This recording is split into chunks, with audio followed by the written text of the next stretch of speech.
En la clase anterior estuvimos viendo los conceptos de vinificación en blanco. Vimos que hay diversos caminos para encarar el proceso de la vinificación en blanco, especialmente los vinos blancos secos de tipo tecnológico. Si bien hay como diversos caminos para conseguir este objetivo, el objetivo es el obtener un vino blanco de tipo tecnológico. Si bien hay distintos objetivos, hay distintos caminos, el objetivo es siempre el mismo y concretamente consiste en llegar a la obtención de un mosto libre de compuestos oxidados o libre de compuestos, más concretamente, libre de compuestos polifenólicos oxidados. Entonces, hay en primera instancia dos caminos, uno que es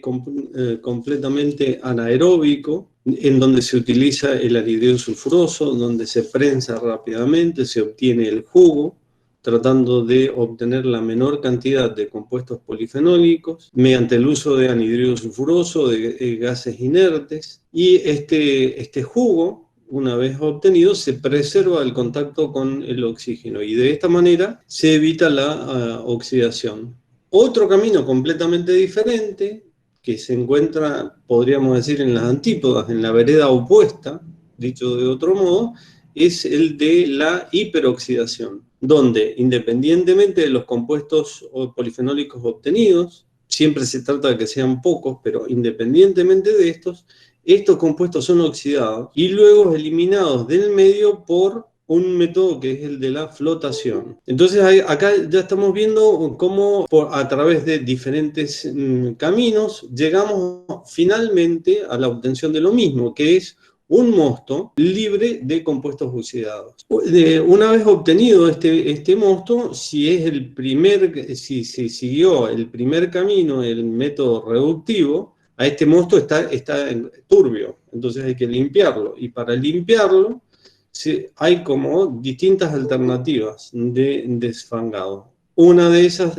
alternativas es el desfangado tradicional, con frío, anhidrido sulfuroso, atmósfera de gas inerte, enzimas pectolíticas, desborre, trasiego y la obtención del mosto. Otro método son los métodos dinámicos, la centrifugación, la ya mencionada flotación, finalmente la filtración de las borras, ya sea de cualquiera de los métodos, el método estático o método dinámico, siempre del desborre se obtienen dos productos, el mosto limpio y el mosto turbio o borras. Esas borras son limpiadas, y se rescata una buena proporción de mosto límpido, perfectamente limpio, a través de un filtro de vacío.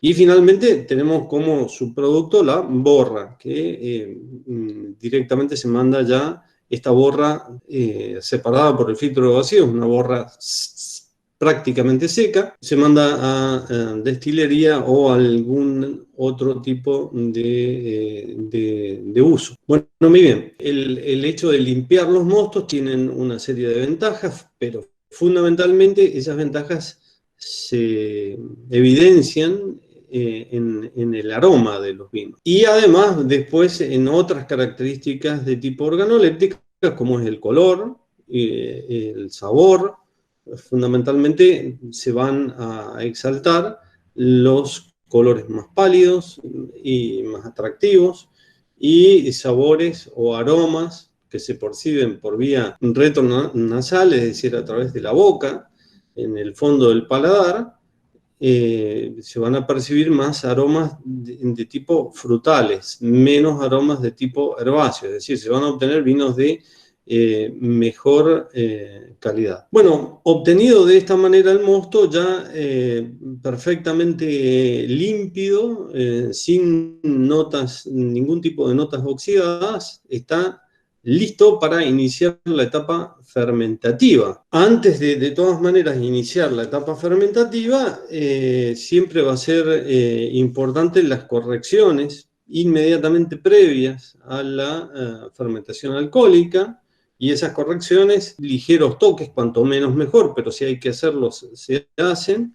Son algunos relacionados con la acidez, se corrigen normalmente en nuestros medios que tenemos mostos con una tendencia natural al pH elevado, acidez baja. Se corrige la acidez, se corrige el pH a la vez y si es necesario se utiliza algún tipo de clarificante. Hablamos del caso particular de la bentonita como desproteinizante y la ventaja que tiene el hecho de usarla en la etapa fermentativa, que constituye un modo de obtener vinos finalmente más aromáticos, debido a que la bentonita no va a eliminar parte de los aromas secundarios formados durante la fermentación. Y eventualmente, si se necesitara corregir algo del el color, la fase polifenólica, la estructura polifenólica del vino, se puede utilizar PBPP, algunos de los clarificantes que corrigen este tipo de inconvenientes, el color. PBPP, el mejor de todos, pero podría ser también caseína, hemoglobina en aquellos lugares donde está permitido, el carbón, etcétera, etcétera. Siempre se hace la salvedad que cuanto menos corrección haya que practicar, en este sentido, mejor va a ser la calidad final del vino. Y luego se comienza la etapa fermentativa, donde fundamentalmente los cuidados en la etapa fermentativa es el de usar un buen cultivo, es decir, una buena levadura, fundamentalmente apuntando a aquellas levaduras que exaltan los aromas. También pensando en una vinificación en blanco se podrían usar aquellas levaduras que mejoran la acidez total. Ya el hecho de tener vinos con pH elevados comienza a ser un fenómeno global debido al cambio climático global. Entonces siempre estas levaduras pueden ser interesantes, levaduras que mejoran la acidez total. Y siempre, recuerdo una vez más, no está de más decirlo, que es muy importante la fase aromática, gustativa del metabolismo de la levadura, especialmente para los vinos blancos. Durante la fermentación se controla la temperatura, la densidad, y cuando se llega a final de la fermentación, luego vienen los cuidados posteriores a la fermentación alcohólica, y ahí también se abren distintos caminos. Uno es el caso del cuidado de los vinos nuevos que no van a sufrir la fermentación maloláctica. Normalmente estos vinos se pueden conservar con borras, porque estas son borras finas, borras de buena calidad, borras de levadura que van a aportar polisacáridos, monoproteínas, en general van a aumentar la estructura del vino. También no está de más decir que las monoproteínas tienen efectos estabilizantes muy importantes que conviene aprovechar. Ya cuando hablemos de estabilización de los vinos, lo desarrollaremos un poco más en profundidad a este tema. Pero por ahora siempre es bueno, ya conviene comenzar a tenerlo en claro desde ahora. Y siempre los polisacáridos, las monoproteínas van a tener un papel favorable en lo que se refiere a las características organolépticas de sabor, aroma especialmente.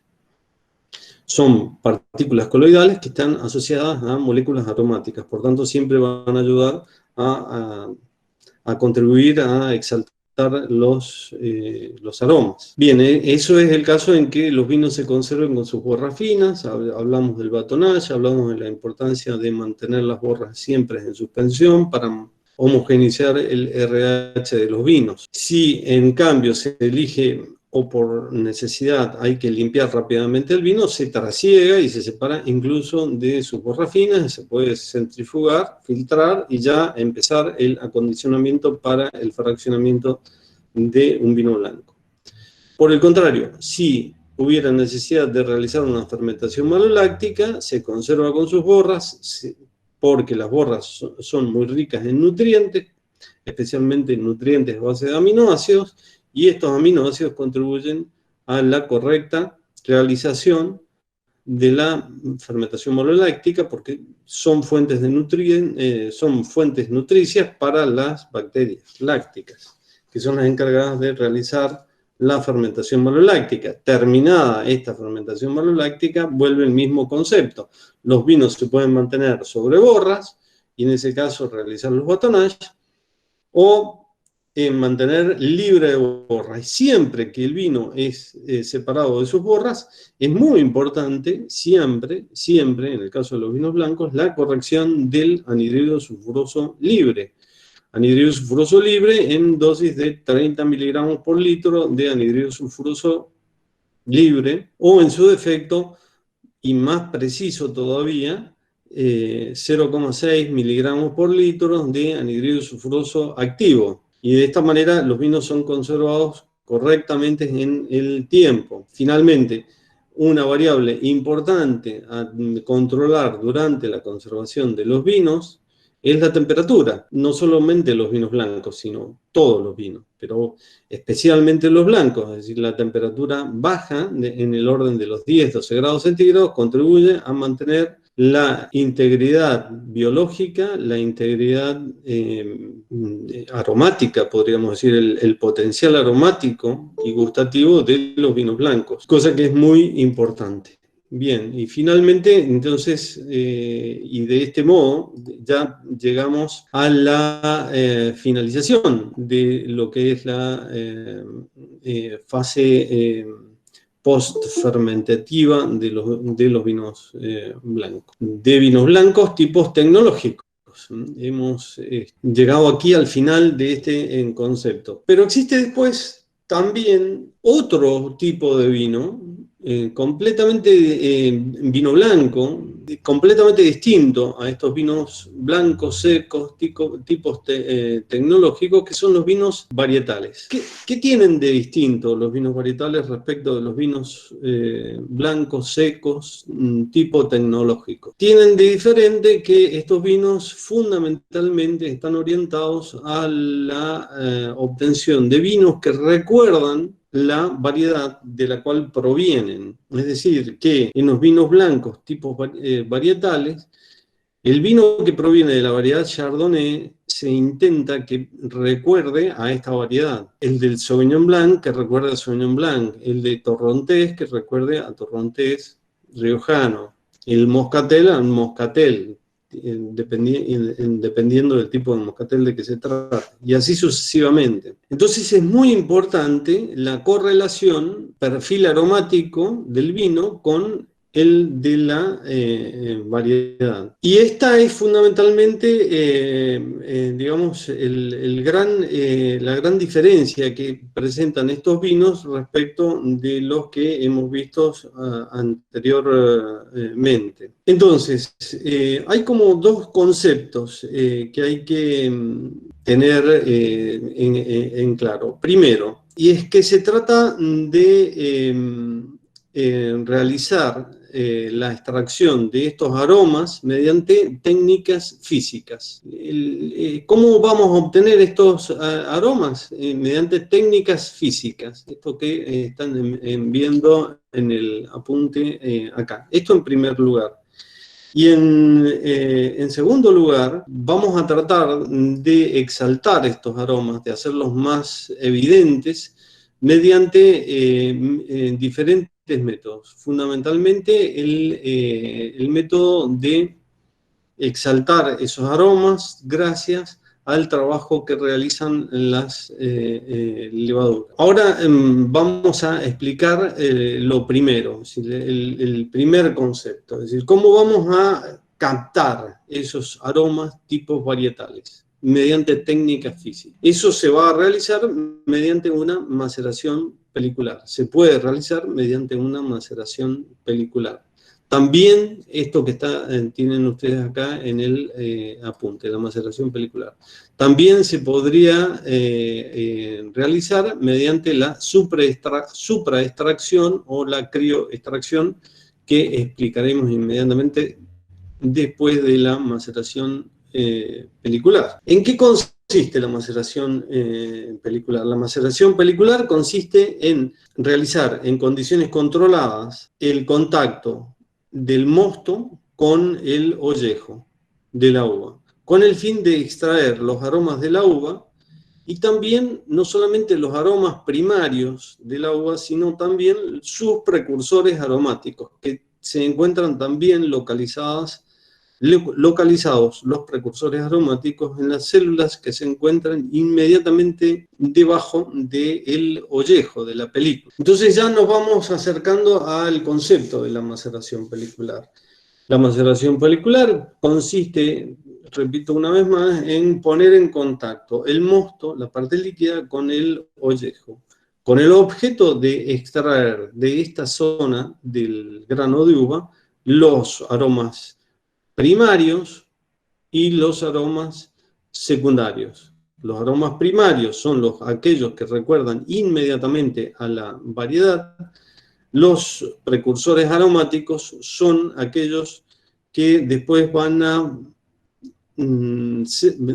a ser revelados por la acción metabólica de la levadura en aromas secundarios, que son muy importantes. Estos aromas secundarios no son exclusivamente, no son exclusivos, podríamos decir, de los aromas, de los vinos blancos varietales, sino que también se pueden desarrollar en los vinos blancos tipos tecnológicos, porque, repito una vez más, los aromas secundarios se forman a partir de los precursores aromáticos, y estos precursores aromáticos, quienes son encargados de transformarlos en aromas, son precisamente las levaduras. Ahora, ¿por qué hacemos hincapié en los vinos blancos tipo varietales, en este grupo de aromas? Porque los precursores aromáticos, al igual que los aromas primarios, se encuentran ubicados inmediatamente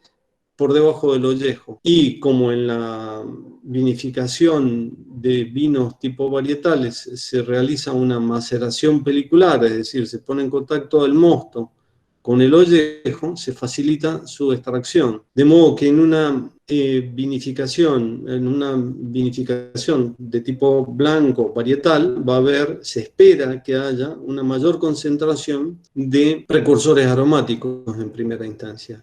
Y luego esto se va a manifestar en una mayor concentración de aromas secundarios. Vamos a recapitular.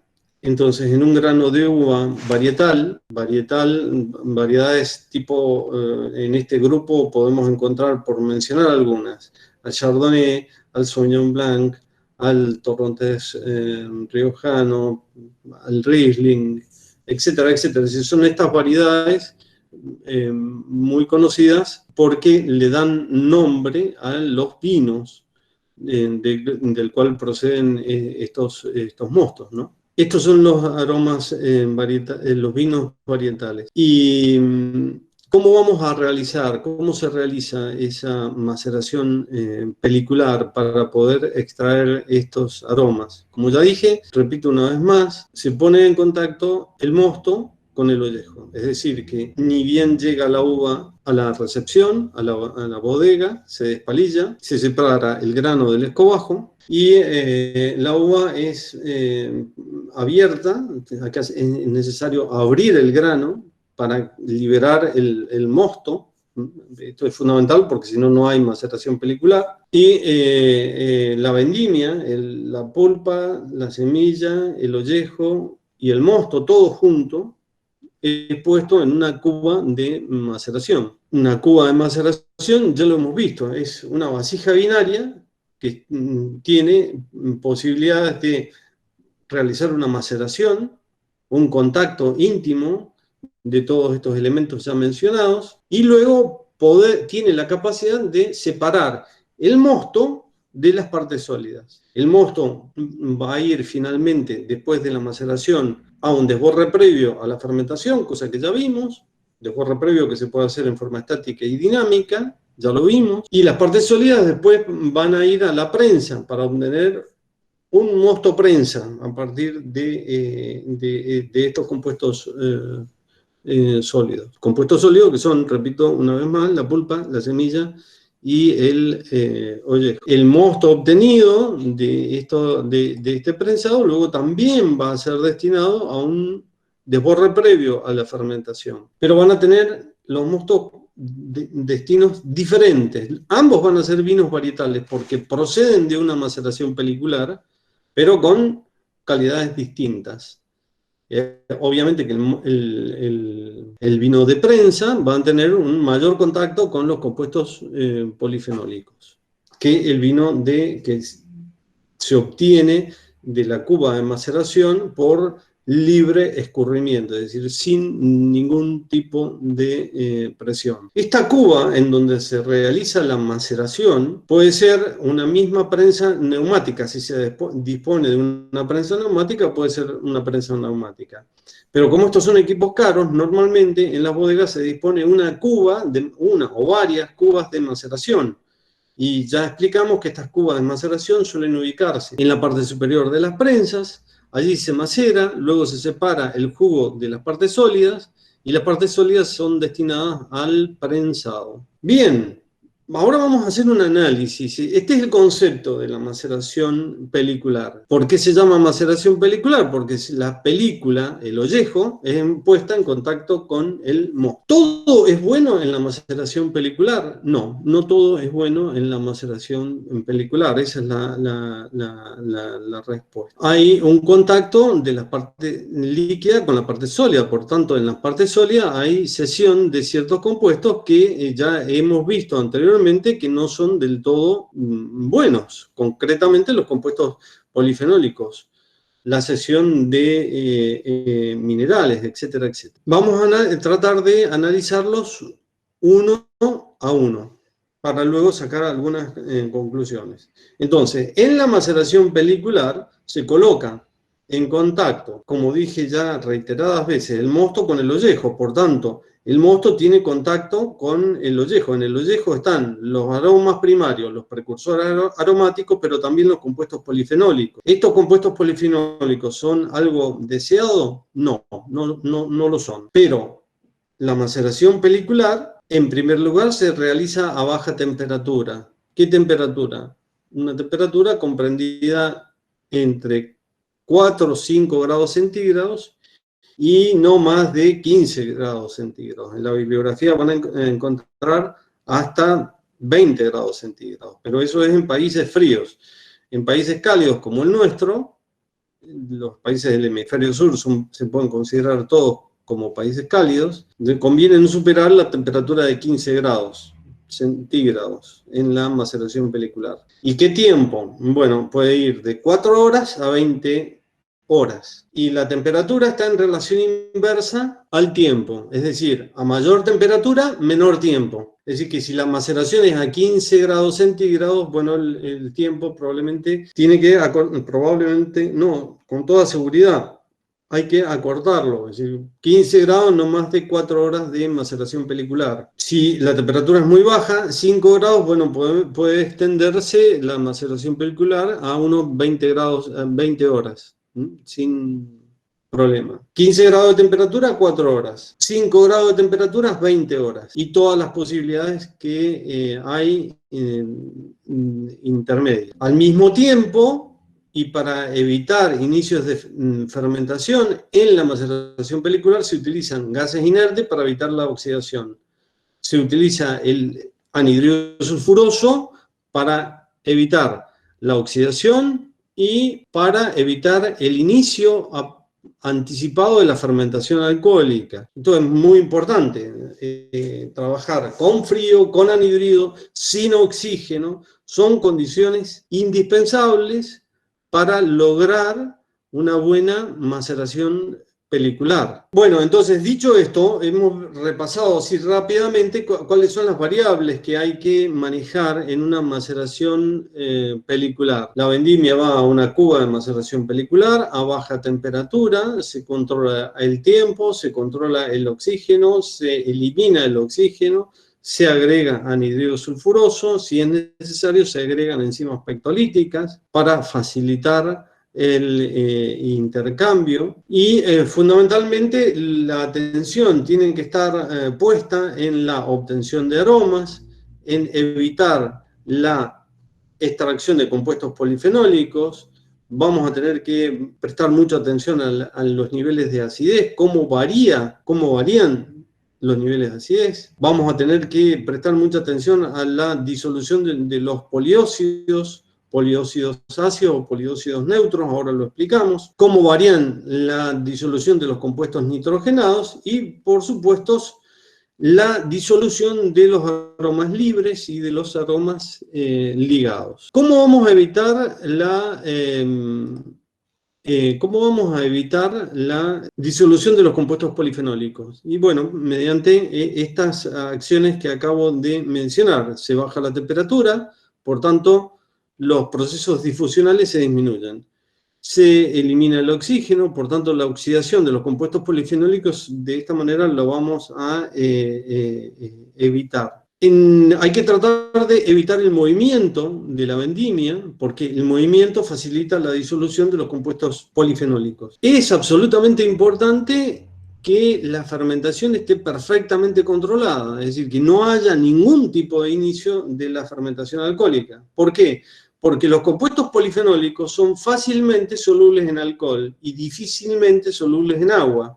Si acá tenemos una fase acuosa, es posible realizar una maceración pelicular sin disolución de compuestos polifenólicos. Esto es clave. Si tenemos una fase acuosa, es posible realizar la maceración pelicular sin disolución de compuestos polifenólicos. Si no hay disolución de compuestos polifenólicos, luego no tendremos las nefastas consecuencias de la oxidación de los compuestos polifenólicos presentes en el vino. Bien, entonces, la disolución de compuestos polifenólicos se controla de este modo. ¿Qué pasa con la acidez? Habíamos dicho que teníamos que prestar atención a los niveles de acidez.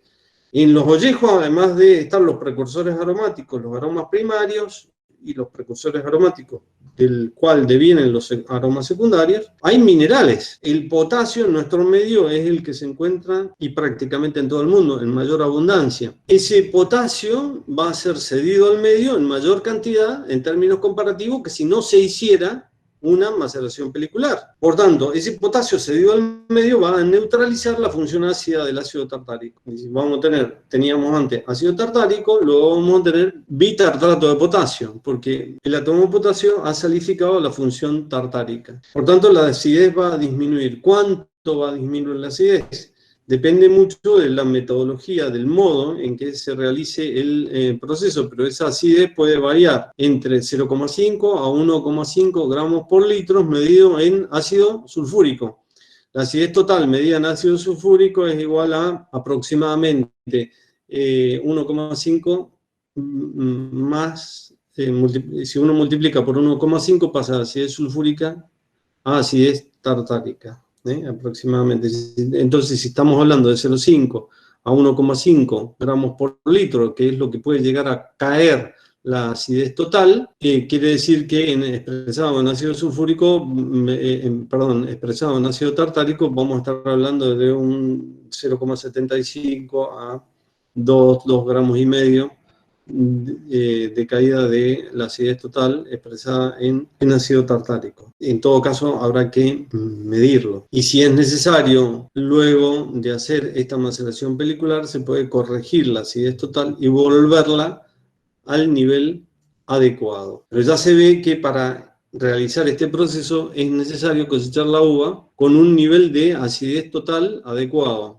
Quizás un poquito superior, si se pudiera elegir, un poquito superior al deseado. ¿Por qué? Porque la acidez total va a caer durante el proceso de maceración pelicular. Pero, como dije siempre, está la posibilidad de corregir la acidez total. Bien, el contacto de los ollejos con el mosto enriquecen al mosto en nitrógeno mineral y nitrógeno aminado. Entonces esto es muy importante tenerlo en cuenta porque esto es bueno para la fermentación y esto es favorable, una consecuencia favorable de la maceración pelicular es un mayor enriquecimiento del mosto en nitrógeno prontamente asimilable por la levadura. Por tanto, después va a haber que agregar menos nitrógeno prontamente asimilable para la fermentación. Y entonces esto conviene tenerlo en cuenta. ¿Qué pasa con la presencia de ciertos poliócidos? Los poliócidos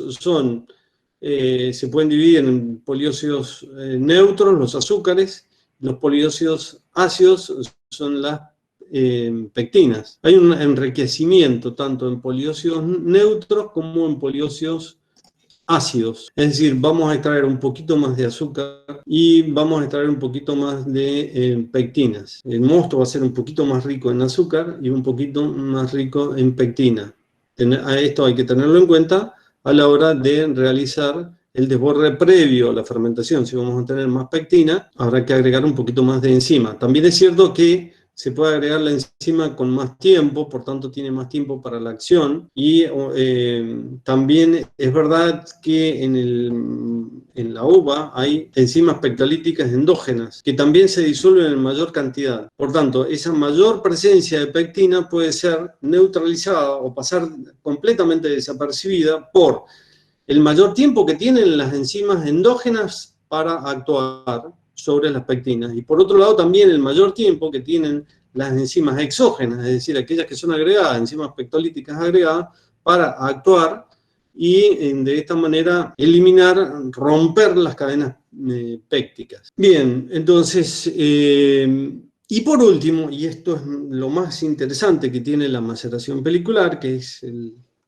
el aspecto más favorable, es que vamos a extraer desde las células subpeliculares, es decir, las que están inmediatamente debajo del ollejo, mayor concentración de aromas primarios y mayor concentración de precursores aromáticos. Los aromas primarios influyen directamente en las características organolépticas del producto, es decir, van a pasar primero al mosto y luego del mosto van a estar presentes en el vino. Y los precursores aromáticos lo mismo, con la diferencia que los precursores aromáticos van a ser tomados por las levaduras y van a ser revelados, es decir, van a ser puestos sobre el escenario, por decirlo de algún modo gráfico, para que todos puedan percibir la presencia de estos aromas. Los aromas en forma de precursores aromáticos no son perceptibles en forma nasal, pero sí lo son una vez que son revelados por las levaduras. Ya dentro de unos minutos hablaremos un poquito más al respecto de esto. Lo cierto es que con la maceración pelicular vamos a tener mayor concentración de aromas primarios y mayor concentración de aromas de tipo secundario. Y esta es la razón primaria, fundamental, por la cual se realiza todo este proceso. Bien, con esto terminamos el concepto de la maceración pelicular. Repito que la maceración pelicular, para que sea bien hecha, tenemos que partir de uva sana, de uva limpia, de uva entera, que llegue prácticamente entera la bodega. Si se realiza una cosecha mecánica, bueno, que el transcurso de tiempo entre la cosecha y la recepción en la bodega sea lo más corto posible y controlado, especialmente controlado las reacciones de tipo oxidativas que pueden jugar en contra, y siempre tener en cuenta estas variables tiempo, temperatura. Cuanto más baja la temperatura, mejor va a ser la calidad de la maceración pelicular. Bien. Estos son todos los conceptos que hay que tener en cuenta a la hora de realizar esta operación. Es decir, que tenemos aspectos positivos y también tenemos algunos aspectos que pueden transformarse en aspectos negativos. Sobre todo, tener muy en cuenta la disolución de los compuestos polifenólicos. Hay otro modo que en algunos casos se puede aplicar, en otros no, que de extracción, mayor extracción de aromas, que es la metodología de la supraextracción o la crioextracción de aromas. ¿En qué consiste? Esencialmente, la supraextracción o crioextracción es bastante semejante a la maceración pelicular, pero se realiza de un modo muy distinto, porque consiste en congelar el grano de uva antes de ser abierto. Es particularmente simple esta metodología. Sin embargo, simple en el sentido en que se congela el grano de uva, luego se descongela y una vez descongelado es prensado y el mosto se obtiene luego sin mayor tipo de inconvenientes. Y este mosto, que proviene de un grano que primero fue congelado y luego descongelado y finalmente prensado, Este mosto tiene una concentración aromática muy superior al mismo mosto procedente de la misma uva que no sufrió este tratamiento. Tiene un aroma de mayor concentración de aroma y aromas de otra naturaleza.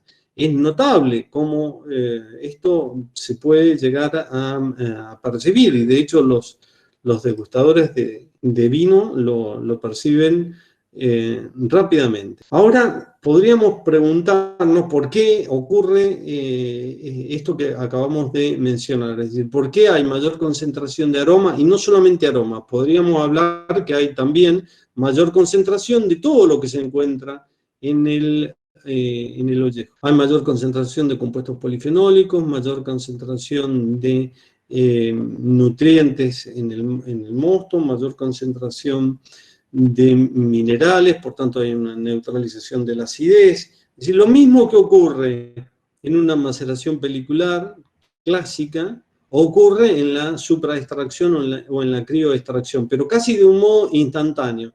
Si se congela el grano de uva, luego se descongela y pasa al mosto sin ningún tipo de maceración. Acá no es necesario, no es necesaria la maceración, pero sí que es necesario que el grano haya sufrido el congelamiento. Normalmente esto se ha observado en los países donde las uvas se hielan, que es un modo concreto en que el grano se congele, es decir, baja la temperatura, hiela y se produce, y baja y llega a un nivel, la temperatura, que se puede congelar el grano. También se podría llegar a realizar de un modo artificial, mandando la uva a una cámara frigorífica a temperatura de congelación, llegar al punto de congelación, que se formen cristales dentro del grano de uva, cristales de agua, es decir, lo que se congela es el agua,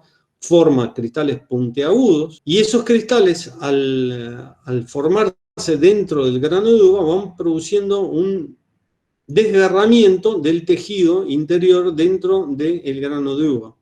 Al provocarse este desgarro de las paredes pectocelulósicas, van a favorecer los procesos de difusión e intercambio. Es este punto del apunte que les estoy marcando en este momento. Y esto es lo que provoca la supraextracción o la crioextracción. Luego, las consecuencias de la crioextracción, como dije ya una vez y lo repito ahora, son muy semejantes a la maceración pelicular, y los cuidados enteramente parecidos. Lo cierto es que los vinos obtenidos a partir de esta uva son muy interesantes y presentan mayor concentración aromática. Una vez que la uva es descongelada, repito, debe ser prensada, y una vez obtenido el mosto tiene que ir a desborre previo a la fermentación. Y luego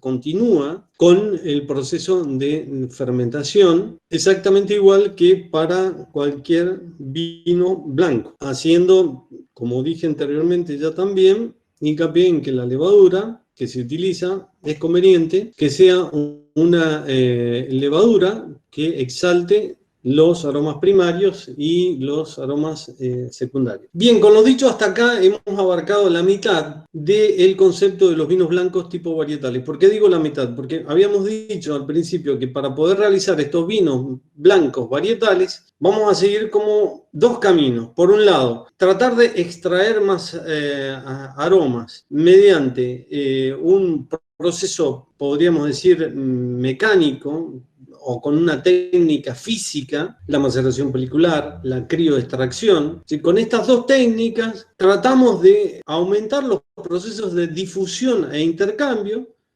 que se dan entre las células que están inmediatamente debajo del ollejo, y al forzar y aumentar los procesos de difusión e intercambio, vamos a rescatar fundamentalmente los aromas primarios y los aromas secundarios, y otra serie de compuestos que no nos interesan tanto, como son los compuestos polifenólicos, los minerales, y algunos que son de alguna manera neutros, como es la mayor disolución de pectina, como dije, la mayor disolución de poliócidos ácidos, poliócidos neutros, la mayor disolución de nutrientes, etcétera, etcétera. Pero lo que sí es muy importante, y hacemos hincapié en esto, con estos procesos nosotros obtenemos mayor concentración de aromas primarios y aromas secundarios, mediante un proceso de tipo físico. Ahora, los aromas primarios se perciben rápidamente, porque inmediatamente impactan en la nariz, pero no así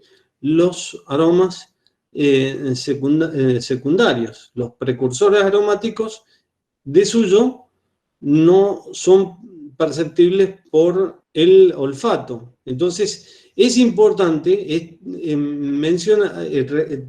acceder a un método que ponga, que revele estos aromas y los haga perceptible al olfato humano. Estos métodos de revelación de los precursores de aroma siguen o pueden seguir dos caminos. Por un lado, podemos llegar a revelar estos aromas naturalmente por medio de las levaduras, por medio de la simasa alcohólica producida por la levadura que está fermentando el mosto, o bien podríamos revelar estos aromas por medio del agregado de enzimas del tipo glicosidasas. Ahora lo explicamos un poquito más. ¿Qué son los precursores de aromas? Los precursores de aromas son moléculas aromáticas que están glicosidadas. Por tanto, es una molécula aromática que está unida a una molécula normalmente de glucosa. Cuando se encuentra la molécula aromática unida, polimerizada a una molécula de glucosa, glicosilada, esta molécula no es perceptible a la nariz. Por tanto, no es una molécula que podamos considerar aromática. Ahora, si se hidroliza y se separa por un lado la molécula aromática y por otro lado queda la molécula de glucosa, esta molécula que antes era considerada precursor aromático ahora se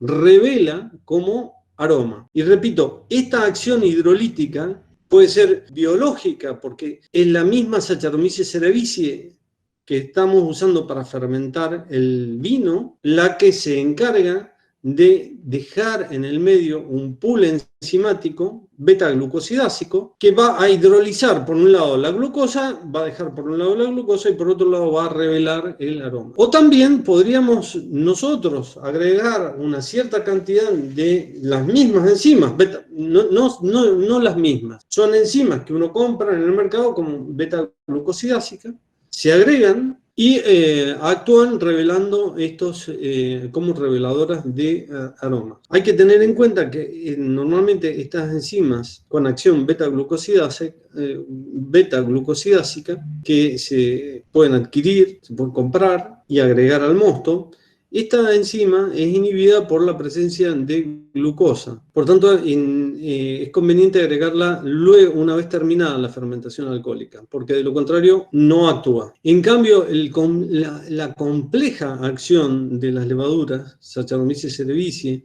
durante la fermentación, sí comienza a actuar y de hecho revela una gran cantidad de aromas y modifica una gran cantidad de aromas. De modo que durante la fermentación alcohólica la levadura realiza una transformación profunda y compleja, no del todo conocida hasta el momento, por lo menos a nivel de nuestros conocimientos, pero sí es notable y cualquiera puede tener la experiencia de ver cómo las levaduras desarrollan una gran cantidad de aroma durante la fermentación. Y todos pueden experimentar cómo los caldos en fermentación realmente en ese momento, en ese periodo de la fermentación, son muy ricos en aromas. Y aromas que si la fermentación ha sido realizada, conducida de un modo correcto, son aromas de muy buena calidad. Luego queda siempre el desafío de cómo lograr que estos aromas primarios obtenidos durante la maceración pelicular o durante la crioextracción, los aromas secundarios obtenidos durante la fermentación, lleguen al consumidor, a la botella, al envase final. Y en esto tiene mucho que ver el modo en que el vino es guardado, el tiempo que transcurre entre la fermentación y el fraccionamiento, la temperatura a la cual es guardado el vino, el caldo, son variables muy importantes. Por eso se insiste cada vez más en la necesidad de que se apruebe un concepto de lo que se llama vinificación diferida, que es la posibilidad de guardar los mostos, fermentarlos durante todo el año. Especialmente esto es aplicable para los mostos blancos, es mucho más sencillo para los blancos, pero se podría, teniendo algunas cosas en cuenta, también aplicar para tintos, pero es mucho más sencillo para blancos. Guardar el mosto por distintas alternativas, e ir fermentando estos mostos a medida que vayan siendo fraccionados. Entonces, que el tiempo que transcurre entre la fermentación y el fraccionamiento sea lo más corto posible. ¿Para qué? Para lograr que la mayor concentración de aromas que poseen los caldos, los mostos, durante la fermentación, sean conservados y lleguen al envase final. Esto se podría hacer con una fermentación diferida, es decir, con un tiempo corto entre el tiempo de la fermentación y el tiempo de fraccionamiento. Entre medio está el tiempo de la estabilización, que es necesaria aplicar al vino antes de ser fraccionada. Este es un nuevo concepto de enología, concepto todavía muy cuestionado en algunos medios, pero que cada vez se va poniendo desde un punto de vista tecnológico más en evidencia la necesidad de poder lograr. Normalmente quienes se oponen a esto son sectores que están más del lado legal, por decirlo de algún modo, y los que estamos a favor somos los que estamos más del lado tecnológico, los que vemos el aspecto tecnológico. Bien, no vamos a entrar en este tema, pues sería otro tema, pero siempre tengan en cuenta que este concepto, que a medida que una vez terminada la fermentación, hay una gran concentración de aromas primarios y secundarios, y estos aromas llegarán al consumidor, al envase final, fundamentalmente dependiendo del modo de conservación. Y en el modo de conservación influyen la variable tiempo, la variable temperatura, la variable oxidación, o la variable, más concretamente, la variable reducción. Porque si hay oxidación, hay eliminación de los aromas debido a la oxidación. Si por el contrario hay niveles de reducción adecuados en el sentido de que es protegido el aroma de la oxidación, en este sentido la reducción es buena y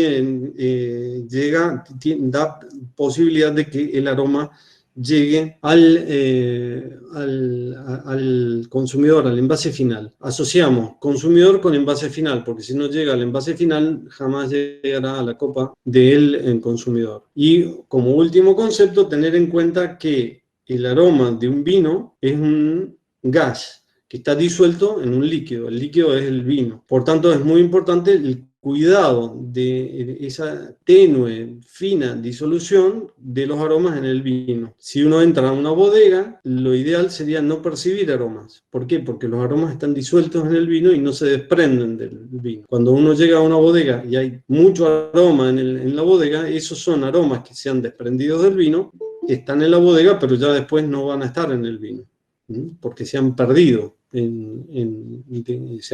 han desprendido del vino. Entonces, bueno, a tener esto muy en cuenta. El cuidado, la conservación del vino es muy importante. Y la temperatura de conservación, 10 grados centígrados, es una temperatura baja, pero bueno, en la medida de lo posible hay que tratar de llegar a conseguir bodegas con estos niveles de temperatura en la conservación de los